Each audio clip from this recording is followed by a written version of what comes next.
Morning again. This is Bonsai Anonymous, and we're working on an experiment today. I think it's something a lot of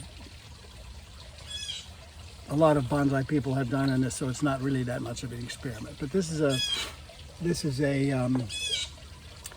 what do you call it? A saucer for underneath a big pot. I've drilled holes in it because I'm going to put some of this in here because I have a giant plant that needs to be put in this. And now, where's the giant plant? Well, here it is. This way too. It's a big rock. See? Let's get that battery cable out of the way and my finger out of the way. It's a big rock. And what it has on it is a 3 orange jasmine and a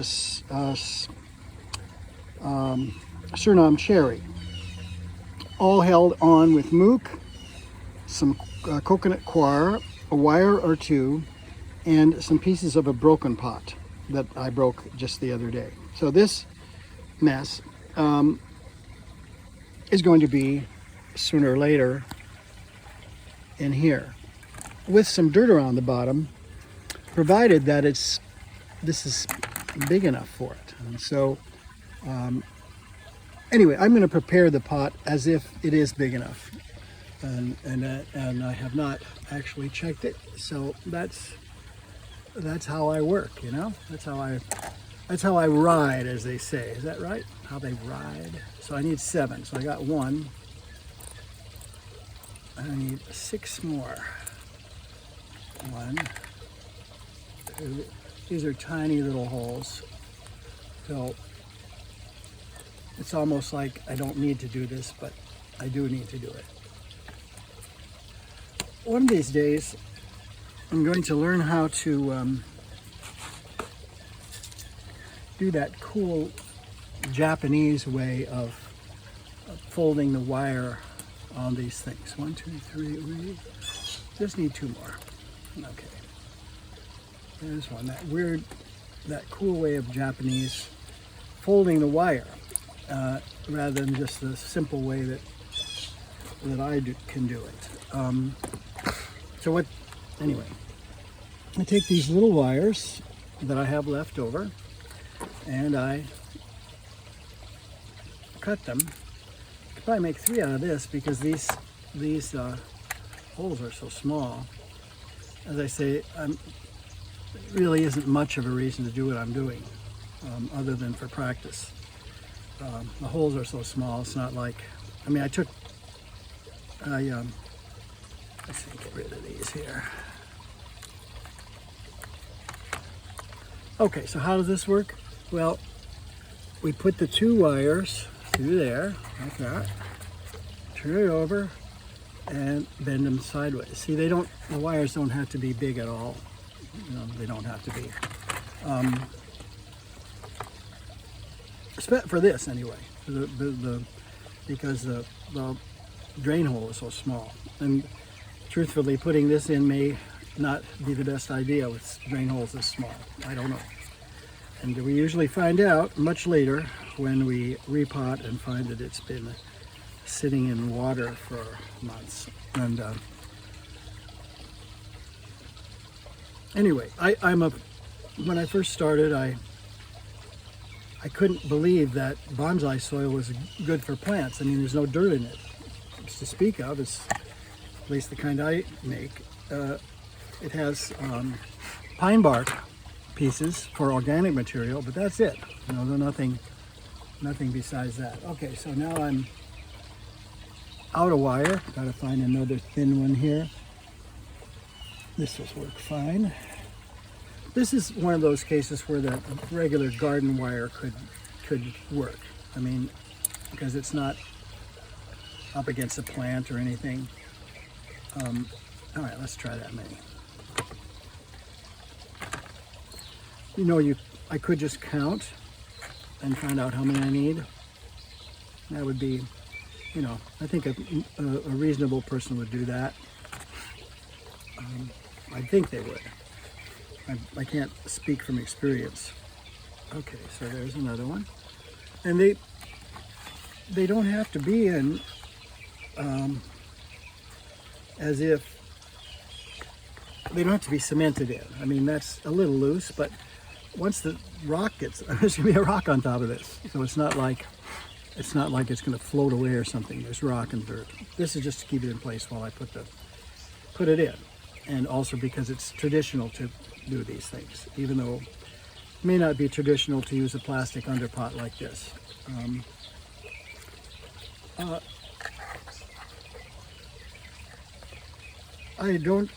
retired from a, not a terribly paying job, a college teaching job. I can't complain. We get by fine. But what I can't do is buy expensive bonsai pots, even one.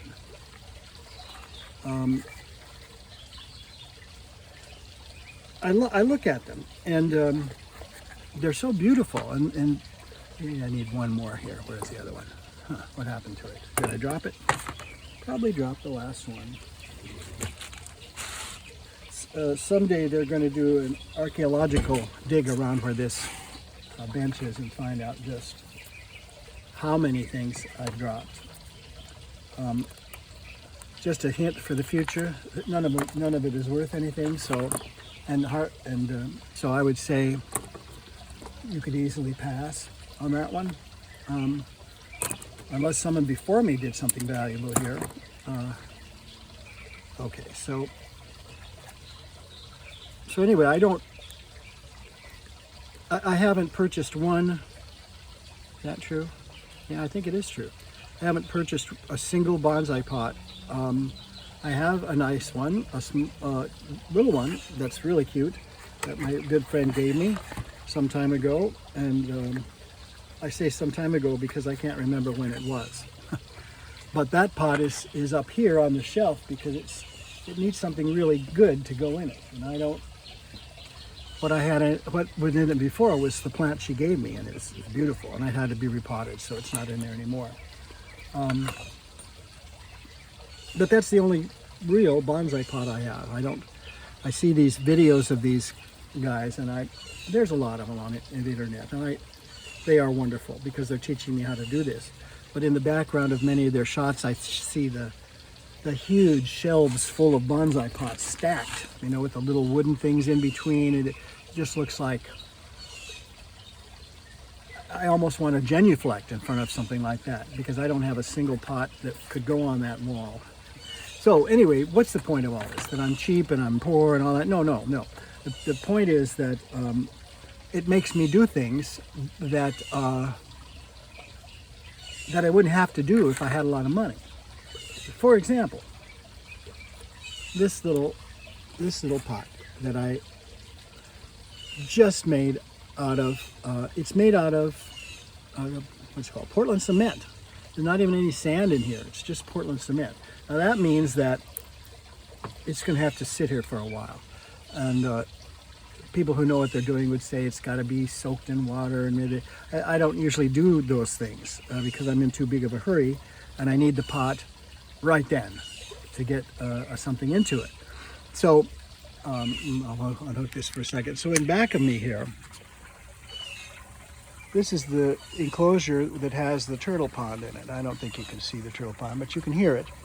It's got these bricks around it that I put up when I was younger and strong.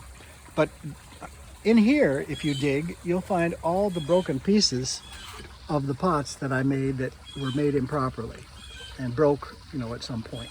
It happens to me all the time. And so sometimes what I do with them, this really wasn't going to be this video, but that's okay.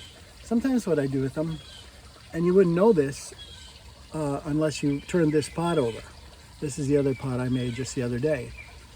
And it's got, instead of using concrete for all of it, I put some pieces of broken pot in the bottom, and I thought maybe you might be able to see them around the side. You really can't. That's okay. But there'll be a drainage screen there. This is a real thick pot. It's, geez, must be more than a ½ inch thick on the bottom, maybe 3/4. And you see how thick it is? That's really doesn't have to be that thick, except that I wasn't sure how well this would hold up. And I'm still not sure. You know, this looks like it would break if I look at it funny. But we're going to let it have a few days to see if it is ready to go. Now, the other thing I like about it, though, I'm take this off. This is something that I like. I like having the edge, the top of it, kind of raggedy looking like this. I just and when it cures, that will be hard or harder. Not that you couldn't just break it off, but right now I could go around with my finger and take the whole thing off. You know, down here, I've coated the outside edge that you're not going to probably be able to even see with glow-in-the-dark glue, because the top of the pot was coming off. And of course that may be a stupid idea, but I like this kind of fluffiness on the edge, and it goes around that way. You know, that glue combined with the cement, it appears, to make this kind of frill. And of course that's not going to last, but I don't care. I just think it's cool. So this whole thing about eccentric is that I don't have the money to buy pots, so I'm always doing things. And a little later today, after we get done with whatever we're going to do with this, I'm going to make another video and walk around and show you some of the eccentric and really weird pots that I've made out of broken pieces and whatever. Just to encourage anybody to screw around with it a little bit. You know, I've gone to dollar store and bought a $1 glass bowl and drilled a hole in the bottom of it to make a bonsai pot out of. So there you have a bonsai pot for $1. So anyway, let me put this back up on here and see what now we're going to do. Okay, so there he is. He's ready. My camera mount isn't ready though, and the problem is that it's old and loose. Okay, so the first moment of truth is going to be right now, and that's that will this fit in it. Oh. Oh.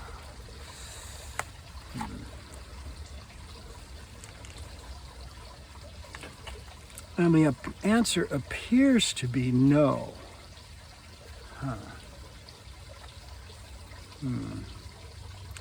Okay, so while it's up here, let me show you what I have. This is a rock, a big one. It's heavy. I have a few of this like this in my yard. I believe it's some sort of limestone, and who knows where it came from. Who knows? And this is mook. Hard mook. Okay? I bought some of this. It's really almost like modeling clay. And what I thought I was going to do, and I still think I am, I just have to figure out what to put it in to do this. But it's going to be buried this deep, and maybe even deeper, maybe deep enough, maybe buried different ways, different places, so that, you know, maybe buried on an angle or something, so that all these have a chance to send roots down into the dirt, which would, you know, be down here. Yeah, a couple more things about it. This is coconut coir, and it comes from coconut fronds. And I think you could almost find it inside coconuts too, if you saw them. It looks like cloth. And what you do with it is you cover the spots where the dirt is, so that when you water, it just doesn't rinse the dirt right away. And right here, it's going to rinse the dirt right away. So that's why we need to fill this up a little bit with dirt. And so I have to find something that this will fit in, because it needs to be buried deeply. And this is almost big enough. I think if I had the next size up, and this isn't it. I believe. Is it? No, that's the same size. This is the cover for my bonsai tools, so they don't get rusty. And so they should really be on top of them, shouldn't it? There we go. All right. So this is really the first video about this. Video 1, big rock, and 3 orange jasmines, Suriname cherry on rock. I put it on there the 21st, which is 2 days ago. And I put pieces of this broken pot. This is one of the first pots I made. And I'm going to do more with it after this gets set. But this was when I was using Portland cement to make pots that were thin. That's pretty thin. And with some marbles on it to make it even weaker. So it lasted for a long time. And boy, maybe more than a year. But then finally I picked it up to repot the plant and it broke. So I thought I first tried to glue it all back together again, finding some sort of pattern, and it didn't take. So that's where this came from. These are pieces of the same pot. Can you see? And so the bottom of this is a little lighter than it could be because there's holes in it. It's still not very light. But one thing I'm glad about, it's not going to be blown off by a hurricane. That's in Florida, we have to think about that. And what do you do in Florida when there's a hurricane coming and you've got bonsai plants and lots of them? I hope I don't have to find out, but of course they have to be brought in if you want to have any chance of saving them. So what I've done is I've created this bottom for this top, and it's too small. Okay, it's too small. So let me just look around a little bit and see what else I can find. Now, the other thing I need to say is that this is not going to be buried in bonsai soil up to here. It could be a mix of the two. But ultimately, all the dirt, or nearly all of the dirt, is going to be gone. And the rock is going to be sitting maybe like this high, this deep, with the roots going over into the dirt, bonsai soil by that point. So, so these plants have only been in here a couple days. This one looks a little like it's not happy. You see that? Yeah. But these, I mean, I like that. Can you see that? Can you see the new leaves on the top there? So hopefully this will make it. Anyway, that's part number 1. Bonsai Anonymous out.